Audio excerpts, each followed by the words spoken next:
సూర్యుడెందుకు చంద్రుడెందుకు రాత్రులెందుకు పగలు ఎందుకు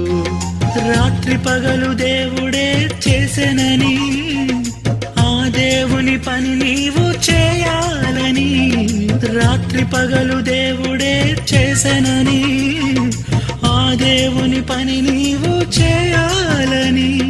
ప్రభువును ప్రకటించి పాపిని రక్షించి ప్రభువును ప్రకటించి పాపిని రక్షించి పరలోకం చేర్చాలని పరలోకం చేర్చాలని మానవుడా కారణ జన్ముడా నీ జన్మకు కారణముంది మానవుడా కారణ జన్ముడా నీ జన్మకు కారణముంది